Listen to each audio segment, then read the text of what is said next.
With all the attention in Egypt focused on the whereabouts of ousted President Mohamed Morsi, gone relatively unnoticed is the man who sparked the country's revolution in the first place. Hosni Mubarak's lawyer says his client could soon walk free. 2 years ago, this was the scene in Tahrir Square, seen around the world as Mubarak handed over power after his 3-decade-long rule. Ever since, the 85-year-old has been in prison on charges of complicity in the murders of more than 800 protesters during the country's 2011 uprising. Here's the ex-dictator in a cage during his courtroom trial 2 summers ago. But now his lawyer claims a court has ordered Mubarak's release and that his client could be cleared of corruption charges within the next 48 hours. Certainly welcome news for his supporters, but unlike his successor Morsi, Mubarak wasn't ousted by a coup.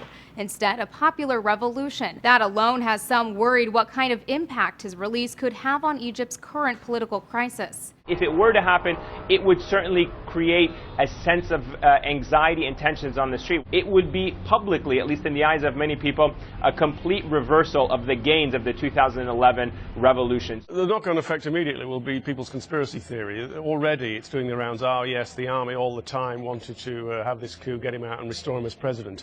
That's not really going to happen. This as the violence continues on both sides. Over the weekend, security forces killed 36 Islamists in custody, while suspected militants are to blame for an ambush killing at least 24 police officers in the Sinai region. All of these developments are putting Egypt's Western allies in a difficult position. European leaders are set to meet Monday to assess the €1 billion aid package the EU sends to Egypt each year. The U.S. has so far avoided calling the situation a coup, a term which, if used, would trigger a halt in military aid. Nearly 800 mostly unarmed protesters were killed in last week's clashes. For Newsy, I'm Elizabeth Hagedorn.